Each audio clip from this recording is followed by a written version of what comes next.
নমস্কার ভক্তরা, জয় শ্রীকৃষ্ণ, রাধে রাধে। ভক্তরা, নীল ষষ্ঠীর দিন চুপি চুপি এই একটি জিনিস গরুকে খাওয়ান। এই ছোট্ট কাজটি সারা বছর ধরে আপনাকে প্রচুর সম্পদের বর্ষণ করবে এবং আপনাকে আর পিছনে ফিরে তাকাতে হবে না। ভক্তরা, ভগবান ভোলেনাথ নিজেই বলেছেন, যদি তোমাদের মধ্যে সত্যিই ভক্তি ও বিশ্বাস থাকে তবে 13ই এপ্রিল নীল ষষ্ঠীর দিনে কাউকে না জানিয়ে এই একটি জিনিস গরুকে খাওয়ান। যে মানুষ একেবারে কাঙাল সেও ধনী হয়ে যাবে। এত ধন সম্পদ আসবে যে সামলানো কঠিন হয়ে যাবে। জন্ম জন্মান্তরের দারিদ্র্য মুহূর্তের মধ্যেই দূর হয়ে যাবে। বিশ্বাস না হলে নীল ষষ্ঠীর দিন নিজেই করে দেখে নিও। ভোলেনাথ বলেছেন যে যদি কোনো ব্যক্তি সঠিক সময়ে, সঠিক মুহূর্তে, সঠিক নিয়ম মেনে নীল ষষ্ঠীর দিন এই একটি কাজ করে তবে তার ঘরে স্বয়ং মহাদেবের বাস হয়। তার জীবনে চলতে থাকা দারিদ্র্য, দুঃখ, কষ্ট সব শেষ হয়ে যায়। জন্ম জন্মান্তরের দারিদ্র্য তৎক্ষণাৎ দূর হয়ে যায়। ভাগ্য সপ্তম আকাশে পৌঁছে যায়।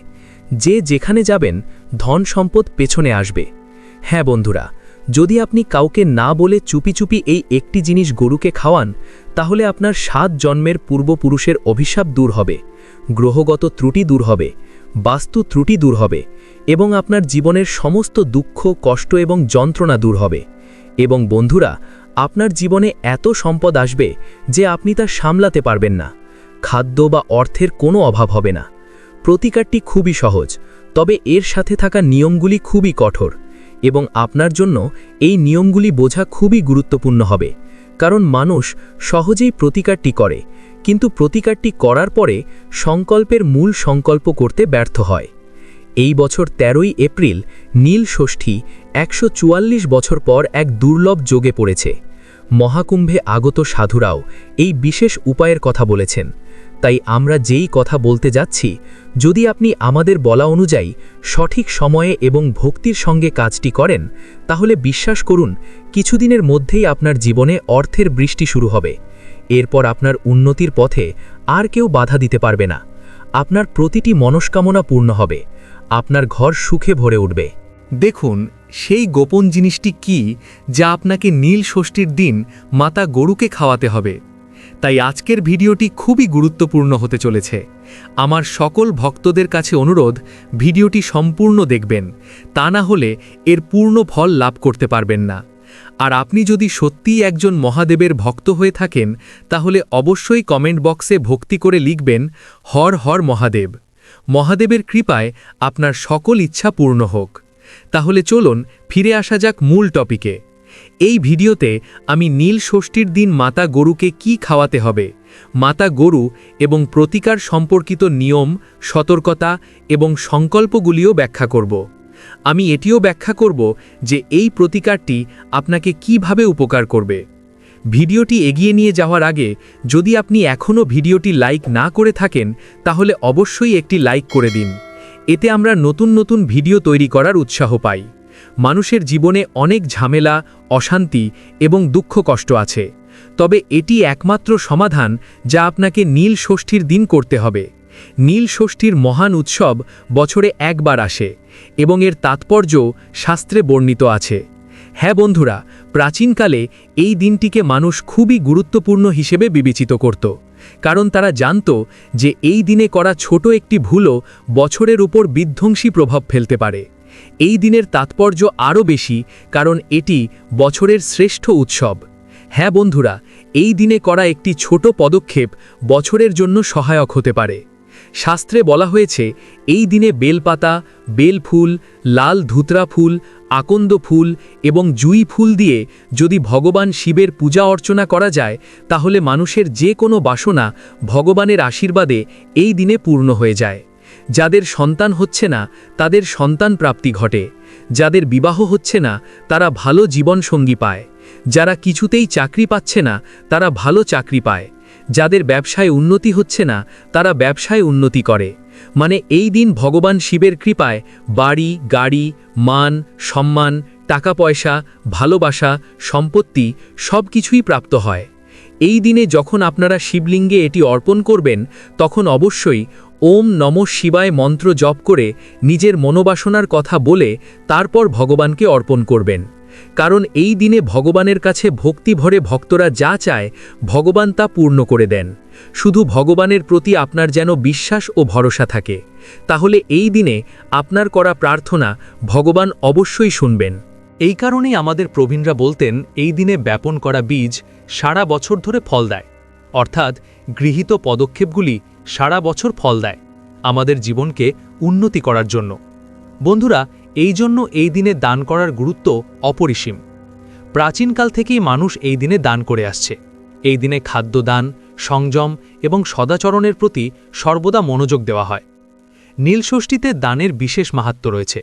ব্রত পালনের পর ব্রাহ্মণ, সাধু ও দরিদ্র ব্যক্তিকে প্রয়োজনমতো অন্ন, বস্ত্র, কালো তিল, ঘি, মধু, সাদা মিষ্টান্ন ও দক্ষিণা অবশ্যই প্রদান করুন। কারণ বলা হয়েছে নীলষষ্ঠীর দান বহু জন্মের পাপ নাশ করে। এছাড়াও অহংকার ত্যাগ করে ক্ষুধার্তকে আহার করানো এবং দুঃখীকে সহায়তা করা শিব কৃপাভবের শ্রেষ্ঠ উপায়। কারণ কেবল পেশার মাধ্যমেই সম্পদ তৈরি হয় না, চিন্তাভাবনা, কর্ম এবং সময় বোঝার মাধ্যমে সম্পদ তৈরি হয়। হ্যাঁ বন্ধুরা, আপনারা হয়তো লক্ষ্য করেছেন যে সারা বছর ধরেই অনেকে কঠোর পরিশ্রম করে। আমরা কঠোর পরিশ্রম করি, কিন্তু টাকা টিকে থাকে না। খাবার থাকা সত্ত্বেও ঘরে অভাবের অনটন দেখা দেয় এবং চিন্তাভাবনা আর কর্মের মাধ্যমে সম্পদ তৈরি হয়। হ্যাঁ বন্ধুরা, ব্যয় বারবার অপ্রত্যাশিতভাবে আসে, টাকা টিকে থাকে না এবং এর পিছনে কারণ প্রায়ই অদৃশ্য বাধা, যার সমাধান আমাদের শাস্ত্রে লুকিয়ে আছে। ভগবান ভোলেনাথ অত্যন্ত সহজ সরল, অল্প পুজোতেই তিনি প্রসন্ন হন। তবে যদি বড় কোনো মনস্কামনা থাকে, তাহলে আজ যে বিধানগুলি বলা হচ্ছে সেগুলি যথাযথভাবে পালন করুন, তাহলে আপনার মনস্কামনা অবশ্যই পূর্ণ হবে। বিশেষভাবে মনে রাখবেন, সম্পূর্ণ ব্রহ্মচর্যভাবে পালন করতে হবে।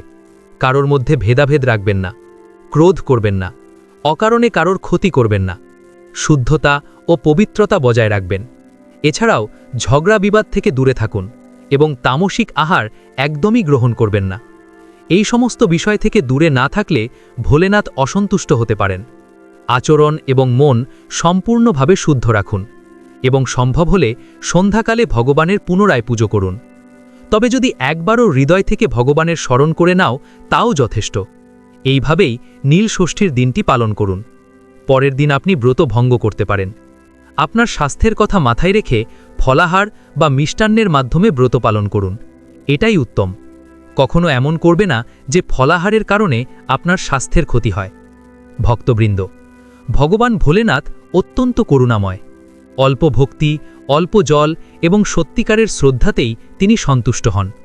তবে শাস্ত্রেও এটাও স্পষ্টভাবে বলা হয়েছে যে নীলষষ্ঠীর মতো মহাপর্বে কিছু ভুল এমন আছে যা অজান্তে হলেও পুজোর পূর্ণ ফল লাভ হয় না। অতএব এই পবিত্র দিনে শিবলিঙ্গে কখনো তুলসী পাতা বা কেতকী ফুল ও সিঁদুর, হলুদ, ভাঙা চাল, ছেঁড়া বা শুকনো বেলপাতা অর্পণ করবেন না এবং এই দিনে কোনো তামসিক খাদ্য যেমন মাছ, মাংস, পেঁয়াজ, রসুন, তামাক, মদ্যপান থেকে বিরত থাকুন। আজকাল মানুষ দানকে একটি ট্রেন্ডিং বিষয় করে তুলেছে। লোকেরা যখন গোশালায় যান, তখন তারা ফোন বাইরে রেখে গরুকে খাওয়ান। যখন তারা অন্য কাউকে টাকা দান করেন, তখন তারা তাদের সাথে ছবি তোলেন এবং ভিডিও করেন, তারা অন্যদের দেখান। কিন্তু শাস্ত্রে বলা হয়েছে দুটি জিনিস সব সময় গোপনে করা উচিত, প্রথমত দান আর দ্বিতীয়ত প্রার্থনা বা ধ্যান। কারণ এই দুটি জিনিস যত বেশি গোপন থাকবে, আপনি তত বেশি পুরস্কার পাবেন। আমি ধীরে ধীরে আপনাকে সেই দিকে নিয়ে যাচ্ছি যেখানে আসল রহস্য লুকিয়ে আছে। কিন্তু তার আগে আমাদের শাস্ত্রে গরুকে কেন এত উচ্চ স্থান দেওয়া হয়েছে এটা জানা গুরুত্বপূর্ণ। হ্যাঁ বন্ধুরা, কারণ এই প্রতিকারটি শুধুমাত্র গরুর ওপর নয়, সম্পাদন করা ব্যক্তির ওপর নির্ভর করবে।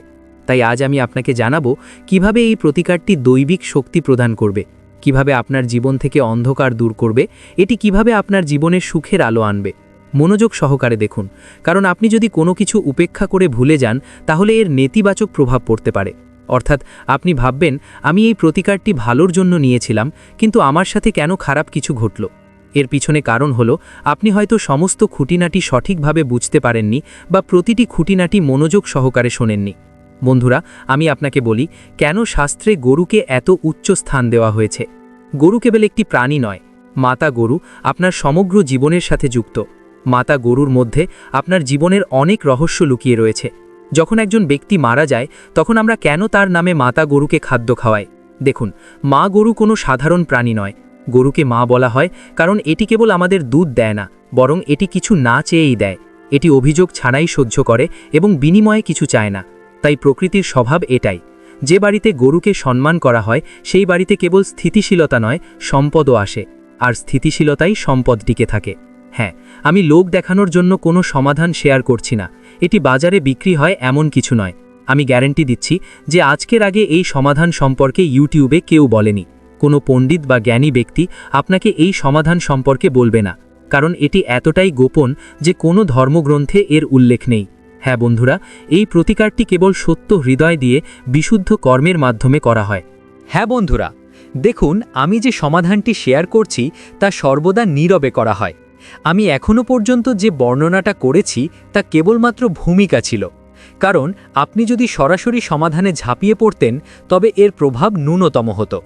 এখন মনোযোগ সহকারে শুনুন, কারণ এখানেই বিষয়টি গোপন হয়ে যায় এবং এই সমাধানের আসল তাৎপর্য ও প্রক্রিয়া শুরু হয়। হ্যাঁ বন্ধুরা, আমি আপনাকে বলি, প্রথমে নীল ষষ্ঠীর দিনে ব্রহ্ম মুহূর্তে জেগে ওঠা উচিত। দেখো, সারা বছর ধরে তুমি সকাল 9টায় ঘুম থেকে ওঠো, সকাল 10টায়, যে সময় ঘুম থেকে ওঠো না কেন, নীল ষষ্ঠীর দিন ব্রহ্ম মুহূর্তে ঘুম থেকে ওঠা উচিত। মনোযোগ সহকারে শুনুন, আমি যা বলছি তা হলো ব্রহ্ম মুহূর্তে ঘুম থেকে উঠে স্নান করো। আর স্নান করার পর প্রথমে মনে রাখা উচিত যতটা সম্ভব চুপ করে থাকা যায়। কারো সাথে বেশি কথা বলো না, তোমার নিজের অনুভূতি নিজের কাছে রাখো। আর মনে মনে শুধু ঈশ্বরকে স্মরণ করো আর তার নাম জপ করো। দেখো, ঘুম থেকে ওঠার পর তোমার মোবাইল ফোনের দিকেও তাকাবে না। তোমার মন শান্ত রাখো এবং এই অনুভূতি রাখো যে আজ আমি কিছু ঠিক করতে যাচ্ছি। এই প্রতিকারের মূল উদ্দেশ্য হলো তোমার জীবনকে নতুন দিকে নিয়ে যাওয়া। এই প্রতিকার তোমার জীবনের ভুলগুলি দূর করবে। হ্যাঁ বন্ধুরা, তোমার মনে আজ এই অনুভূতি থাকা উচিত যে আজ আমি কিছু ঠিক কাজ করতে যাচ্ছি। গরুর জন্য যে জিনিসটি তৈরি করা হয় তা দেখতে খুবই সহজ, তাই মানুষ এটাকে হালকাভাবে নেয়, কিন্তু এটাই এর শক্তি। দেখো, আমি যা বর্ণনা করছি তা খুবই সহজ এবং এর আগে কেউ কখনো তোমাকে এ সম্পর্কে বলেনি। এছাড়া মনে রাখবে, এই প্রতিকারের জন্য কোনো জপ বা নামকরণের প্রয়োজন নেই, শুধু বুঝে শুনে করো। গরুকে যা খাওয়ানো হয় তা হলো কয়েকটি সাদা তিল। আমি তিলের তাৎপর্য ব্যাখ্যা করব, তবে তার আগে গরুকে খাওয়ানোর গোপন জিনিসটি শুনুন। মনোযোগ সহকারে শুনবেন। তোমাকে কিছু সাদা তিল নিতে হবে ও কিছু কালো তিল, কিছু গুড়ের গুঁড়ো এবং মনে রাখবে গুরু নিতে হবে, টুকরো নয়। এর মানে যদি তোমার বাড়িতে গুড় থাকে তাহলে তা পিষে ফেলো। এবার এরপর কিছু কাঁচা চালের যোগদান করুন এবং সব শেষে আঙুল দিয়ে স্পর্শ করে এক ফোঁটা খাঁটি ঘি দিন। তারপর এতে সামান্য কালো লবণ যোগ করুন, সামান্য কাঁঠাল লবণ আর 1 চিমটি খাঁটি গরুর দুধের ঘি যোগ করুন। এবার এতে একটি গোপন রহস্য আছে। যে কাঁঠাল লবণ যোগ করা হচ্ছে তা সাধারণ লবণ নয়, এবং সাবধান থাকুন ভুলবশত যেন সাধারণ লবণ যোগ না হয়। এতে সামান্য কাঁঠাল লবণ এবং কালো লবণ যোগ করুন। মনে রাখবেন, এগুলি সব কোনো প্লেটে সাজিয়ে রাখবেন না। আপনি নিজের হাতেই গরুকে খাওয়াবেন। আপনি যদি গরুটিকে নিজের হাতের তালুতে রেখে খাওয়ান তাহলে আপনি এটি করতে পারেন। আর গরুটির জিভ তোমার হাতের তালুতে ছুলে দিল। এবার কথা বলার সময় নয়, বরং গরুটি তোমার হাতের তালু চেটে ফেললে বুঝতে হবে দেবী লক্ষ্মী তোমার সমস্ত কষ্ট শুষে নিয়েছে। কারণ আমি তোমাকে বলতে চাই, এই জিনিসগুলি থালাই করে গোমাতাকে উৎসর্গ করলে তাৎক্ষণিকভাবে তেমন কোনো প্রভাব পড়বে না। ডান হাতে তুলে নিয়ে গরুকে খাওয়ান। তারপর মনে রাখবেন, একবার এটা করার পর কাউকে বলবেন না। আর সবচেয়ে গুরুত্বপূর্ণ, খাওয়ানোর সময় কোনো ইচ্ছা প্রকাশ করো না। তোমার মন সম্পূর্ণ খালি রেখো। সকলের প্রতি শান্ত থাকো, নেতিবাচক অনুভূতি জাগতে দিও না। কারো সম্পর্কে খারাপ ভেবো না, কারো সম্পর্কে নেতিবাচক ভেবো না। তোমার মনকে খালি রাখো। শুধু এই অনুভূতিটা মনে রেখো, যা ঘটবে ভালো ঘটবে। দেবী মাতা আমার জন্য যা করবেন তা সুখ বয়ে আনবে। আর আমি তোমাকে বলবো, গরু যদি এর সামান্যটুকুও খায় বা আপনাকে অর্পণ করে তাহলে তুমি বুঝতে পারবে তুমি একটা সংকেত পেয়েছ। এই প্রতিকারটি অভ্যাস করার পর আমি 3 বা 4টি নিয়ম শেয়ার করছি। 1. আপনি খাবারের অসম্মান করবেন না, কারণ যদি আপনি খাবারকে অর্থাৎ মা অন্নপূর্ণাকে অসম্মান করেন তাহলে আপনার সরাসরি মা লক্ষ্মীকে অসম্মান করা হবে। 2. বন্ধুরা, খাবার নষ্ট করবেন না। মাসে অন্তত একবার আপনি গোপনে কোনো পশু পাখির জন্য খাবার রেখে যাবেন। দেখুন, আপনি কাউকে না বলেই এত কিছু করতে পারেন। অনেক ব্যক্তি রয়েছেন যারা প্রতিদিন দান করেন, তাই আমি আপনাকে বলছি, আপনি যদি এটি প্রতিদিন নাও করেন, তবুও আপনাকে প্রতি মাসে একবার কোনো পশু বা পাখির জন্য খাবার রেখে যেতে হবে। কারণ আপনাকে মনে রাখতে হবে যে আমরা যে কোনো প্রতিকার গ্রহণ করি তার ফল তখনই ফলপ্রসূ হবে যদি আমরা আমাদের মন, শরীর এবং অর্থের কিছুটা অংশ উৎসর্গ করি। 3. কম কথা বলে সঠিক কাজ করা এবং সময় মতো করা। যারা এটা বোঝে তাদের ঘর থেকে অভাব শব্দটি ধীরে ধীরে অদৃশ্য হয়ে যায়। হ্যাঁ বন্ধুরা, যদি তুমি এই প্রতিকারটি অভ্যাস করো তাহলে এটি তোমাকে দ্রুত সুফল দেবে এবং এই সুফলের পরিমাণ নির্ধারিত হবে দানের পরিমাণ এবং পদ্ধতির ওপর। এরপর আমি তোমাকে বলবো এই প্রতিকারটি কিভাবে তার প্রভাব দেখাবে। বন্ধুরা, আমি বলছি না যে প্রতিকারটি প্র্যাকটিস করার পর তোমরা রাতারাতি কোটিপতি হয়ে যাবে। দেখো, এই প্রতিকারটি রাতারাতি কোটিপতি হওয়ার জন্য নয়, বরং এর প্রভাব যেখানে আসল সমস্যা সেখানেই প্রভাবিত হয়। যখন টাকা আসে তখনও তা স্থির থাকে না, অপ্রয়োজনীয় ব্যয় হয়, ফলাফল আমাদের প্রচেষ্টার সাথে সামঞ্জস্যপূর্ণ হয় না। অর্থাৎ আমরা যে পরিমাণ প্রচেষ্টা করি, যে পরিমাণ পরিশ্রম করি, যে ঘাম ঝরাই, ফলাফলের সাথে তা মেলে না। তাই এই প্রতিকারটি বাস্তবায়নের পর আমরা প্রথমে অনুভব করি যে অর্থের প্রবাহ উন্নতি হতে শুরু করে, খরচ আরও চিন্তাশীল হয়, অপ্রত্যাশিত ক্ষয় হ্রাস পায় এবং ধীরে ধীরে সঞ্চয়ে জমা হতে থাকে। এর অর্থ হলো টাকা আসে এবং এটি আপনার জীবনে থাকতে শুরু করে। এছাড়াও বন্ধুরা, এই সমাধানটি আপনার পরিবারের ওপর কী প্রভাব ফেলবে তা নিয়ে আলোচনা করা যাক। এর প্রভাব ঘর ও পারিবারিক বিষয়ে গভীরভাবে পড়ে। প্রাথমিকভাবে অর্থের অভাবে অশান্তি ডেকে আনে, কিন্তু এর প্রতিকারের পরে ঘরের পরিবেশ ধীরে ধীরে শান্ত হতে শুরু করে। অপ্রয়োজনীয় ঝগড়া কমে যায়, মানুষ ঘরে থাকতে চায় এবং একে অপরের কথা শোনার ক্ষমতা উন্নত হয়। অন্য কথায়, অনেক বাড়িতে প্রায়শই একসাথে খেতে অক্ষম হয়। কখনো কখনো কেউ কাজে ব্যস্ত থাকে, কখনো কেউ বাইরে থাকে। এ কারণে বাড়ির পরিবেশ খারাপ হতে শুরু করে। শাস্ত্র বলা হয়েছে অন্তত একবার পুরো পরিবারকে একসাথে খাওয়া উচিত। বিবাহ এবং সম্পর্কের ক্ষেত্রে এই প্রতিকার সরাসরি বিবাহের দিকে পরিচালিত করার জন্য নয়। আপনি হয়তো ভাবছেন, এই প্রতিকারটি চেষ্টা করার পরে আমার বিবাহের সম্ভাবনা তৈরি হবে, আমি অবিলম্বে বিবাহ করব। সুতরাং বিবাহ তাৎক্ষণিকভাবে হবে না, কিন্তু এটি অবশ্যই বিবাহের সম্ভাবনা তৈরি করবে। সম্পর্কের মধ্যে যে ভুলগুলি দেখা যায়, বারবার ভুল হওয়া, নিখুঁত সম্পর্ক ভেঙে যাওয়া, তা কাটিয়ে ওঠা যেতে পারে। এর প্রভাব পারিবারিক দ্বন্দ্বের ওপর পড়ে। যখন একজন ব্যক্তি ভেতর থেকে স্থিতিশীলতা অর্জন করে, তখন সম্পর্কের ক্ষেত্রেও একই প্রভাব হারিয়ে যায়। বিবাহিতদের ক্ষেত্রে এই প্রতিকার বোঝাপড়া এবং সহনশীলতা বৃদ্ধি করে এবং সম্পর্ককে শক্তিশালী করে। হ্যাঁ বন্ধুরা, এটি মানসিক অবস্থা এবং আত্মবিশ্বাসের ওপর প্রভাব ফেলে। অনেকেই বাইরে থেকে ভালো দেখায়, কিন্তু গভীরভাবে তারা ক্রমাগত ভয়, উদ্বেগ এবং নিরাপত্তাহীনতার মধ্যে বাস করে। এই প্রতিকার ব্যবহারের পর মন হালকা বোধ করে, অযৌক্তিক উদ্বেগ শেষ হয় এবং ব্যক্তি মনে করে যে জিনিসগুলি তাদের পক্ষে কাজ করছে, তাদের বিরুদ্ধে নয়। এই আত্মবিশ্বাস ভবিষ্যতের সম্পদ এবং সাফল্যের পথ প্রশস্ত করে। তাই বন্ধুরা, আশা করি আপনি এই প্রতিকারটি অনুভব করেছেন এবং নীল ষষ্ঠীর দিন এটি অবশ্যই চেষ্টা করবেন। যদি এই প্রতিকারটি চেষ্টা করতে চান তাহলে অবশ্যই আমার প্রতিটা কথা মনে রাখবেন। প্রতিকারের সাথে সম্পর্কিত নিয়ম, প্রতিকারের সাথে ছোট ছোট গোপনীয়তা এবং আপনাকে ছোট ছোট সতর্কতা অবলম্বন করতে হবে। প্রিয় বন্ধুরা, ভিডিওটি দেখে যদি ভালো লাগে এবং উপকৃত হয়ে থাকেন তাহলে অবশ্যই একটি লাইক করবেন এবং আমাদের চ্যানেলটি সাবস্ক্রাইব করে পাশে থাকা বেল বাটনটি অন করে রাখবেন। এতে আমরা নতুন ভিডিও বানানোর জন্য অনুপ্রেরণা পাই। আমার সকল ভক্তদের ওপর মহাদেবের কৃপা বর্ষিত হোক। ধন্যবাদ।